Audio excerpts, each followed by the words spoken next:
Ibihe byiza abakunzi bacu bakadasohoka mwe tubana kuri uyu muyoboro umunsi ku wundi, mwe mwavuze mutireka amakuru n'ibiganiro mujye mubisanga aha, natwe nicyo kiba kitugaruye kugira ngo tubagezeho update ziri guturuka ku rugamba ku mutekano, politiki na diplomasi mu burasirazuba bw'igihugu cya Kongo ndetse no mu karere ka Afurika y'Uburasirazuba.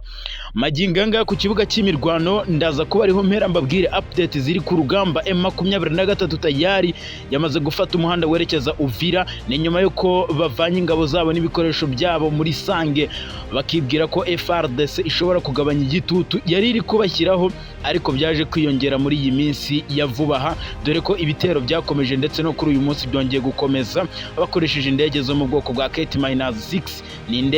ni utudege dutoya twarashe mu minembwe bamanura Sukhoi nazo ziraharasa. M23 yabonye ko itabyihanganira, nayo yamaze gufata umuhanda werekeza Uvira. Ese byaba biri mu nzira yuko baba bagiye kwisubiza umujyi wa Uvira? Ibyose urabimenyera hano. Ndakubwira ko Paul Rusesabagina wari waratakambye agasaba imbabazi umukuru w'igihugu cy'u Rwanda, ndetse akiyemeza kutazongera na gato kwijandika muri politike y'u Rwanda. Yongeye kubeshya amahanga agaragaza ko ubwo yafatwaga yasabye kwemera kuyoboka agakorana n'ubutegetsi buriho mu Rwanda, ariko akabyanga. Ndakubwira uyu mugabo wafunguwe ku mbabazi za Perezida wa Repubulika y'u Rwanda nyuma y'uko yari yarakatiwe igifungo cy'imyaka 25 amaze guhamya ibyaha by'iterabwoba. Yabigarutseho ubwo yaganiraga n'abambari be. Ndakubwira mwibaruwa isaba imbabazi yandikiye umukuru w'igihugu Rusesabagina ibyo yavuzemo, ndetse muranabyibuka ibyo yanditse ku itariki ya 14 Ukwakira 2022 bimuhesha gufungurwa ku itariki 24 Werurwe 2023. Birasa naho yamaze kubyibagirwa burundu, akaba uwundi ndakubwira byinshi bitandukanye rwose. Ni dosiye ndende ya Paul Rusesabagina. Ndanakubwira amarorerwa yongeye gukora abeshya bikomeye cyane. Si ibyo gusa, ndaza kuva aho ngaho nerekeze muri teritwari ya Rucuru ho muri Kivu y'Amajyaruguru. Umutwe w'iterabwoba wa FDLR wishe abasivili muri centre ya Bombo muri teritwari ya Rucuru ho muri Kivu y'Amajyaruguru, n'ubundi mu ntara y'Uburasirazuba, mu majyaruguru y'Uburasirazuba bwa Repubulika ya Demokarasi ya Kongo, ndetse ushimuta abandi bagera kuri 2. Ese byagenze gute? Ndakubwira ibyo AFC M23 ifite ibi bice yatangaje binyuze muri Lawrence Kanyuka uyivugira mu bya politike. Si ibyo gusa, ndaza no kukubwira Ebola yongeye kwaduka muri Repubulika ya Demokarasi ya Kongo. Minisante yahumurije abaturarwanda bose nyuma y'uko imipaka igihugu cy'u Rwanda na Repubulika ya Demokarasi ya Kongo ifunzwe. Ndanakubwira ko ikibazo cya M23 gikwiye gushakirwa umuti muri Kongo, aho kurenganya u Rwanda. Uyu ni Perezida wa Kenya Samuel William Ruto ubwo yatangarizaga imbere y'itangazamakuru n'ibinyamakuru mpuzamahanga, avuga ko amahanga adakwiye gufatira ibihano u Rwanda ndetse no kugereka ibibazo bya Kongo byose ku Rwanda, atahubwo ibibazo bikwiye gukemurwa binyuze mu bwumvikane ndetse n'ibiganiro. Ibyo byose n'ibindi nakubwiye, reka mbive imuzi n'umuzingo mpere ku makuru aremereye cyane y'imirwano ikomeye mu burasirazuba bwa Repubulika Iharanira Demokarasi ya Kongo. Mbere yuko mbabwira updates ziri guturuka muri Kivu y'Amajyepfo, aho indege zongeye kurasa mu minembwe, ndetse M23 ikaba yongeye gufata umuhanda werekeza muri Uvira, reka mvire hamwe muri Kivu y'Amajyaruguru mbabwira ibyo muri Rucuro. FARDC yishe umusaza w'imyaka 77, umutwe w'iterabwoba w'abajenosideri wa FDLR wishe umusivili muri centre ya Bombo muri teritwari ya Rucuro. Uyu musivili yaje asanga abandi benshi bishwe. Iyi ntara ya Kivu y'Amajyaruguru ikomeje kuberamo amarorerwa cyane cyane muri no teritwari ya Rucuro, aho uyu mutwe w'abajenosideri wa FDLR ukomeje gukorera ibikorwa by'ubugizi bwa nabi, ndetse ukaba uri gushimuta abantu. Umuvugizi wa M23 mu bya politiki Lawrence Kanyuka yatangaje ko FDLR yacengeye mu gace gatuwe cyane ka Bombo, ndetse na gace gakomeye cyane karimo abaturage benshi cyane, ahagana ku isaha saa 2 z'igitondo ku itariki ya 18 Gicurasi 2026. Lawrence Kanyuka asobanura ko aka gace gakomeye cyane ka Kabanda ndetse na Bombo ariho FARDC yiciye umusaza w'imyaka 77, ndetse witwa Nzirorera Nsenkuye, ndetse ahangaha yanahashimutiye bamwe barimo uwitwa Munenge Samuel ndetse n'uwitwa Karuhija Innocent. FDLR rero yashinzwe n'abagize uruhare muri jenoside yakorewe abatutsi, murabizi mu 1994, ifite intego yo guhungabanya umutekano w'u Rwanda. Abayobozi bayo bavuga ko bashaka kwisubiza ubutegetsi.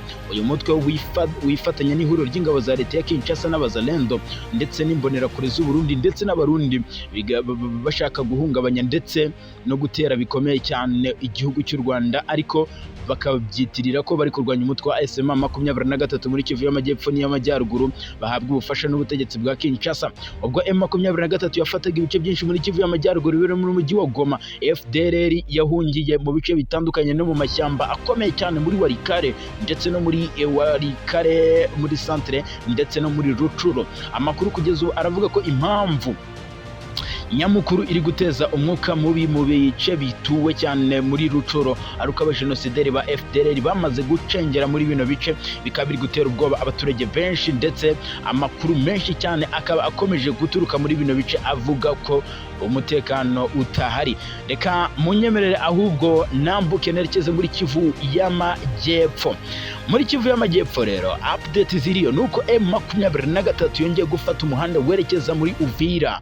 Ni nyuma y'ibitero bikomeye cyane by'ihuriro ry'ingabo za leta ya Kinshasa bari gukaba ku mutwe wa M23 bakoresheje indege z'ubwiyahuzi zo mu bwoko bwa kamikazi, indege zo mu bwoko bwa Ket-6, bigatera ubwoba abaturage benshi muri Kivu y'Amajyepfo. Kugeza ubu ngubu rero amakuru atugeraho ndetse na update ziriho nuko kugeza ubu ngubu M23 ikiraje inshinga ngo nuko ubutegetsi bwa leta ya Kinshasa bwarekera ibi bitero. Nyamara M23 ikaba yaravuye sange kugira ngo igaragarize amahanga ko yubahirije ibyavugiwe mu masezerano hariya mu Busuwisi, byanasize nyine M23 n'ubutegetsi bwa Kinshasa bemeranyije gahunda zo guhanahana agahenge, ariko bikaba byarabagaterera nzamba. Ni inkuru tugitohoza kuko deployment zakozwe ku ruhande rwa M23 ndetse amakuru aranavuga ko rwose agace kasange baba bamaze kukagira amajanja.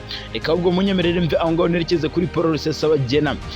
Yagarukanye ibinyoma bikomeye cyane bishya atigeze avuga namba. Paul Rusesabagina wari waratakambye asaba imbabazi umukuru w'igihugu cy'u Rwanda ndetse akiyemeza kutazongera kwijandika muri politiki y'u Rwanda. Yongeye kubeshya amahanga agaragaza ko ubwo yafatwaga yasabye kwemera kuyoboka agakorana n'ubutegetsi buriho mu Rwanda, ariko akaza kubyanga. Uyu mugabo wafunguwe ku mbabazi za Perezida wa Repubulika y'u Rwanda nyuma y'uko yari yarakatiwe igifungo cy'imyaka 25 amaze guhamya ibyaha by'iterabwoba. Yabigarutseho ubwo yaganiraga n'abambari be. Mu ibaruwa isaba imbabazi yandikiye umukuru w'igihugu Paul Rusesabagina yagize ati: ndabizeza binyuze muri iyi baruwa ko nta izindi nyungu ntegereje zaba bwite cyangwa za politike. Ibibazo bijyanye na politike y'u Rwanda nzabisiga inyuma yanjye. Ibyo yanditse ku itariki ya 14 Ukwakira 2022 bimuhesha gufungurwa muri 2023 ku itariki 24 Werurwe. Bisa naho yamaze kubyibagirwa burundu, akaba uwundi washize impumu akibagirwa icyamwirukansaga. Ku nshuro ya mbere Paul Rusesabagina yavuze ko amagambo akomeye atari yarigeze avuga. Ibi byatumye abantu benshi batangira gushidikanya kwireme n'ukuri kw'imvugo ze avuga. Mu byo yavuze harimo ko ubwo yafungurwaga mu Rwanda aho yari afungiye hari n'abandi bari bari mu byumba bitandukanye n'icyo yari arimo, mu gihe mu bindi biganiro yagiye atanga kuva yafungurwa na mbere mu rukiko yumvikanishaga ko yafunzwe wenyine. Uyu munsi yagarukanye imvugo nshya itandukanye n'ibyo yavuze kuva kera. Ikindi Rusesabagina yavuze gitandukanye n'ibyo yakunze kuvuga mu myaka ya hambere. Nuko ngo ubwo yafungurwaga abayobozi ba RIB n'abo mu rwego rw'ubushinjacyaha bagiye bamureba bamusaba ukwemera akinjira muri akagirwa ambasaderi cyangwa minisitiri w'intebe. aya magambo ya Rusesabagina yumvikanamo ibinyoma bisa no kuryoshya inkuru nshya ashaka nyine kwigarurira abo abwira, kuko yari mu rukiko, yaba mu itangazamakuru, yaba mu ibaruwa yanditse n'ibiganiro byakozwe n'umuryango we, nta na hamwe bigeze bavuga ibintu nk'ibyo. Ikiyongereyeho nyine kuri ibyo ni uko u Rwanda rwari nyine kuba rugamije gushaka guha Paul Rusesabagina umwanya mu nteko nshingamategeko. Umwe mu basesenguzi yagize ati ibi ni amakuru no kubeshya, ati si yo koko, ntabwo Paul Rusesabagina yari agiye kugirwa nyine umwe mu bayobozi bo mu nteko nshingamategeko.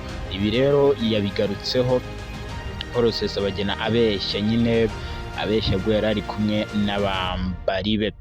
Reka munyemerere mve aho ngaho kandi nerekeze kuri Ebola yongeye gufata indi ntera hano mu karere ka Afurika y'Iburasirazuba, mu gihugu cya Uganda ndetse na Repubulika ya Demokarasi ya Kongo. Minisante y'Ubuzima, Minisiteri y'Ubuzima mu Rwanda, Minisante yatangaje ko iri gukurikiranira hafi by'iki cyorezo cya Ebola cyongeye kwaduka muri Repubulika ya Demokarasi ya Kongo. Ihumuriza abaturarwanda ko nta n'umuntu urwaye iyi ndwara uragaragara mu Rwanda. Minisante mu itangazo yasohoye ku cyumweru ku itariki ya 17 Gicurasi yavuze ko iri gukurikiranira hafi by'iki cyorezo, ndetse n'ishami ry'umuryango w'abibumbye ryita ku buzima OMS ryashyize mu rwego rw'icyorezo gihangayikishije isi, iki cyorezo nyine cya Ebola. Ibi gutuma nyine u Rwanda ruhita runafunga imipaka iruhuza n'igihugu cya Repubulika Iharanira Demokarasi ya Kongo. Ni nako kandi ikibazo ngo cy'umuti urambye ibibazo byo mu burasirazuba bwa Repubulika Demokarasi ya Kongo gikwiye gushakirwa umuti muri Kongo nyine, ndetse no mu karere ka Afurika y'Uburasirazuba, aho kurenganya igihugu cy'u Rwanda. Ni Perezida Samuel William Ruto w'igihugu cya Kenya yavuze ko ikibazo cya M23 gikwiye gushakirwa umuti muri Repubulika Demokarasi ya Kongo aho kugirwa ikibazo cy'u Rwanda. Ashimangira ko abarwanyi b'umutwe wa M23 ndetse ari abanyekongo bafite ibibazo bagomba kuganiraho na leta yabo. William Ruto yabigarutseho mu nama ya Africa CEO Summit iheruka kubera i Kigali. Ni amagambo yavuze mu gihe leta ya Kongo ikomeje gushinja u Rwanda gutera inkunga umutwe wa M23, ibintu u Rwanda rwakomeje guhakana. Yongeye kubisubiramo nk'abakuru b'ibihugu twarabajije duti ese abantu ba M23 ni abanyarwanda cyangwa se ni abanyekongo? Ati Kongo ivuga ko ari abanyekongo. Ati niba rero ari abanyekongo, ni gute ikibazo kibi cy'u Rwanda? Ati ni gute ikibazo kiba icya Perezida wa Repubulika y'u Rwanda Paul Kagame? Paul Kagame nawe akunze kuvuga ko abarwanyi ba M23 ari abanyekongo, bagomba guhabwa uburenganzira bwabo nk'abanyekongo ndetse nk'abaturage ba Kongo, ndetse ko n'ibibazo byabo bikwiye gukemurwa binyuze mu biganiro na leta ya Kinshasa. Intambara hagati ya M23 n'ingabo za leta ya Kinshasa yongeye gukaza umurego mu ntangiriro za 2025, ubwo uyu mutwe wagabwagaho ibitero byihuse bigafasha nyine uyu mutwe wa M23 gukaza urugamba ndetse no kwirwanaho, bikanasiga bafashe umujyi wa Goma. Imizi y'intambara ifitanye isano n'ingaruka za jenoside yakorewe abatutsi mu Rwanda mu 1994. U Rwanda rushinja Kongo gukorana n'umutwe w'abajenosideri wa FDLR wagize uruhare muri jenoside yakorewe abatutsi, aho bawuha intwaro ndetse ugambiriye guhungabanya umutekano w'u Rwanda. Mu rwego rwo gushaka amahoro arambye mu Rwanda na Kongo, biherutse gusinyana amasezerano y'amahoro hagati yabo muri Leta Zunze Ubumwe za Amerika ku bufatanye bwa Qatar ndetse na Amerika. Aya masezerano yaterwaga inkunga n'ibihugu nyine bya Amerika na Qatar, ndetse yateganyaga ko ubufatanye by'umutekano n'ubukungu ndetse no gucyura abasirikare b'u Rwanda bashinjwaga gufasha M23 ku butaka bwa Kongo. Nubwo habayeho agahenge, imirwano yarakomeje mu bice bitandukanye n'ubu iracyakomeje, aho Leta Zunze Ubumwe za Amerika zikomeje gufatira ibihano ingabo z'u Rwanda n'abayobozi bakuru bo mu ngabo z'u Rwanda, aho bashinjwa gufasha umutwe wa M23 mu bikorwa bya gisirikare. William Ruto yavuze ko igihe cyose abarwanyi ba M23 bemerwa nk'abanyekongo, ikibazo gikwiye nyine gukemurwa na leta yabo ndetse bakaganira n'uyu mutwe. Ati kubera ko byamaze kwemezwa ko M23 ari abanyekongo, ati ni ikibazo cya Kongo kandi gikeneye umuti w'abanyekongo. Akomeza avuga ko ibiganiro by'amahoro byabereye i Rwanda na Nairobi byose byagaragaje ko impande zose zigomba kuganira harimo na M23. Ati M23 baravuga bati kuki mudashyira hanze ibiganiro, ati turi abanyekongo dufite ibibazo kandi turashaka ibiganiro, turashaka kuganira na leta yacu. Perezida wa Kenya yashimangiye ko kwanga kuganiriza imitwe yitwaje intwaro bavuga ko ifite ibibazo bya politike bishobora gukomeza guhungabanya umutekano. Ati nta gihugu gitakaza iyo cyemeye kuganira n'abaturage bacyo aho bafite ibibazo bakabikemura. Nguko reka mbabwire ko ihungabana rikomeje kuba mu buyobozi bw'ingabo za leta ya Congo FARDC byakomeje guteza umwuka mubi hariya i Kinshasa ndetse bishobora no gushyira mu mazi abira Perezida Tshisekedi. Ni mu gihe Repubulika ya Demokarasi ya Congo ikomeje guhungabana n'ibibazo bikomeye cyane by'umutekano, ndetse ihuriro rya Alliance Fleuve Congo M23 rigaba rikomeje ibikorwa byabyo guhangana n'ubutegetsi bwa Kinshasa, rikaba rikomeje kwigarurira ibice byinshi mu burasirazuba bwa Repubulika ya Demokarasi ya Congo. Amakuru aturuka hari Kinshasa aravuga ko General Major Ephraim Kabiki Liza wari umukuru w'ingabo zirinda Perezida Tshisekedi Chilombo Garde Republique cyangwa GR mu kwezi k'Ukwakira 2022 nyuma yitabwa muri yombi ryabaye ku itariki ya 14 ku itariki ya 14 Gicurasi 2026 byongeye guteza uruntu. Nk'uko amakuru aturuka Kinshasa bivuga nuko uyu musirikare mukuru yafashwe n'urwego rwa Demiapa rumubaza ibibazo mbere yo kumwimurira muri kasho ikomeye cyane hariya i Kinshasa. Ibintu byakomeje guteza impaka ndende muri politiki n'umutekano wa diplomasi muri Repubulika ya Demokarasi ya Kongo, nubwo kugeza ubu nta rwego rwa leta cyangwa Kinshasa ruragira icyo rubitangaza ku mugaragaro. Aya makuru aravuga ko gukwirakwira kwayo byahise bituma havuka impungenge zikomeye cyane mu bwumvikane buke hagati y'inzego z'umutekano z'iki gihugu ndetse n'imikorere hagati y'ubuyobozi bwa Perezida Tshisekedi n'abasirikare bamwe bakomeye cyane abamurinda. Amakuru yakomeje gucicikana ku mbuga nkoranyambaga aravuga ko hari impungenge zikomeye cyane z'umugambi wo gushaka guhirika ku butegetsi Perezida Tshisekedi uteganyijwe uri guteganya kuyobora manda ya gatatu ayobora igihugu cya Kongo. Akaba ari nabyo byatumye uyu musirikare ufatwa nk'umwe mu basirikare bakomeye cyane, nubwo kugeza ubu nta gihamya gifatika kiragaragara nyine cyuko nyine uyu mugambi wabo hari, kuko icyakora bamwe mu basesenguzi bavuga ko imyitozo idasanzwe yari imaze iminsi ivugwa mu mutwe wa GR, mu mutwe urinda Perezida Tshisekedi ndetse no muri CDM cyangwa icyitwa Service de Documentation Military yari yaratangiye gukorerwa muri bamwe nyine mu basirikare nk'ikimenyetso cy'umwuka mubi mu nzego z'umutekano za Repubulika ya Demokarasi ya Kongo. Ibaye mu gihe ubutegetsi bwa Perezida Tshisekedi bumaze igihe bushinjwa kugirira icyizere gike bamwe mu basirikare bakuru ba FARDC, cyane abakomeje kugaragaza ibitekerezo bitandukanye n'umurongo wa politike w'ubutegetsi buriho. Mu myaka yashize hakunze kuvugwa ihunga nyine rikomeye cyane ndetse no kwimurwa cyangwa gukorwaho iperereza ku basirikare bakuru, aho bahungaga abandi bagakorwaho iperereza aho bakekwaho kutumvikana n'ubutegetsi buriho.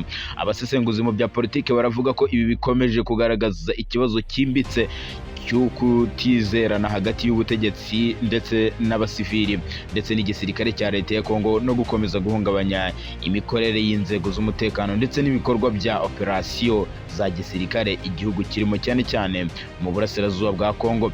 Hari kandi ababona ko uru ruhererekane rufatwa cyane n'iperereza rikomeye cyane riri gukorwa mu basirikare bakomeye mu ngabo za leta ya Kongo FARDC mu mutwe urinda Perezida Tshisekedi, cyane mu gihe iki gihugu kiri mu bibazo bikomeye cyane by'intambara, ubukene ndetse no kutumvikana mu bya politike ndetse n'amashyaka atavuga rumwe n'ubutegetsi. Kuva Tshisekedi yajya ku butegetsi havutse inshuro nyinshi amakuru ajyanye n'umutekano muke mbere y'uko mu nzego za FARDC z'umutekano ndetse n'iz'umutwe urinda Perezida Tshisekedi. Bamwe mu bakurikiranira hafi ibya Kongo baravuga ko ibi bishobora kuba ikimenyetso cy'uko hari ukwivuguruza gukomeye cyane muri leta ya Kinshasa n'ubuyobozi bw'igisirikare, aho bamwe mu bayobozi batangiye kutizerana hagati yabo, nubwo amakuru yose akwiye ubushishozi nyine no gusesengura, nk'uko nta tangazo rya leta rirajya hagaragara ku mugaragaro. Ariko ibi biri gutuma hakomeza kuvuka umwuka mubi ndetse bikanateza isura mbi mu butegetsi bwa leta ya Kinshasa buyobowe na Perezida Tshisekedi Tshilombo. Kugeza ubu ngubu rero nubwo hataramenyekana ibyatumye nyine uyu General Major Kabi Kiliza atabwa muri yombi, gusa hari amakuru avuga ko n'ubundi ibintu bikomeje guhindura isura hariya i Kinshasa, bishobora no guteza umwuka mubi hariya mu murwa mukuru wa Repubulika Iharanira Demokarasi ya Kongo. Reka munyemerere mve i Kinshasa nerekeze mu burasirazuba bwa Repubulika ya Demokarasi ya Kongo. Ebola yamaze kugera mu mujyi wa Goma ku cyumweru ku itariki ya 17 Gicurasi 2026 nibwo mu mujyi wa Goma mu burasirazuba bwa Kongo hagaragaye umurwayi wa Ebola. Ni amakuru yatangajwe n'umuyobozi w'ikigo cya Kongo gishinzwe ubushakashatsi mu by'ubuvuzi yitwa Professeur Jean-Jacques Mayembe. Uyu Mayembe yavuze ko umurwayi wa mbere yagaragaye mu mujyi wa Goma yari umugore w'umugabo unawe uherutse kwicwa na Ebola mu gace ka Buni muri Ituri, mu ntara ya Ituri. Ati umurwayi wagaragaye i Goma, ibi byaturutse ku bipimo byafashwe na laboratoire ndetse n'umugore w'umugabo wishwe na virusi ya Ebola muri Buni wagiye mu mujyi wa Goma nyuma y'urupfu rw'umugore we. Amakuru atangaje yaturukaga mu mujyi wa Goma kuva ku saa 12 z'umugoroba aravuga ko u Rwanda rwahise ruhagarika ingendo zambukiranya imipaka, aho u Rwanda rwahise rufunga umupaka uruhuza na Repubulika ya Demokarasi ya Kongo. Ibi byatumye mu mujyi wa Gisenyi no mu karere ka Rubavu urujya n'uruza rusa nkaho ruhagaze. Ishami ry'umuryango w'abibumbye ryita ku buzima OMS ryatangaje ko iki cyorezo cya Ebola cyongereye ubukana ndetse cyongeye kugaragara muri Repubulika ya Demokarasi ya Kongo no muri Uganda. Bakomeza gushishikariza urwego rw'isi yose kugaragaza aho abarwayi baherereye ba Ebola. Ni mu butumwa umuyobozi mukuru wa OMS yitwa Tedros Adhanom yashyize hanze avuga ko ibi bihugu bikomeje kuzahazwa na Ebola, ndavuga Uganda, aho abarenga 300 aribo bamaze kwandura, naho 88 bakaba bamaze kwicwa n'iki cyorezo cya Ebola, mu gihe nanone Ebola ikomeje kusakara muri ibihugu byo mu karere ka Afurika y'Uburasirazuba. Nkiri kuvuga kuri Uganda, reka mbanze mabwire ko telefoni ya Anita Amonge yafashwe aho afungiwe. Inzego z'umutekano n'izishinzwe iperereza za Uganda zasatse bikomeye cyane urugo rwa Anita Amonge wahoze ari perezida w'inteko nshinga amategeko mu gace kari hafi y'ikigo cya Victoire kubera ibyaha bya ruswa no kunyereza umutungo ashinjwaho. Iri sakwa ryakozwe kubera ku cyumweru ku itariki ya 17 Gicurasi 2026 rikurikiye iryabaye kandi ku gatandatu mu rugo rwe n'ubundi aho aherereye ahitwa Inakasero. Biravugwa ko rero iperereza rikomeje gukorwa kuri iyi telefoni ye aho yafashwe nyine kugira ngo harebwe neza intandaro ndetse n'abo bafatanyije muri uyu mugambi. Reka kandi munyemere nerekeze ku kibuga cy'urugamba, nanone ibintu ntabwo byoroshye mu burasirazuba bwa Kongo.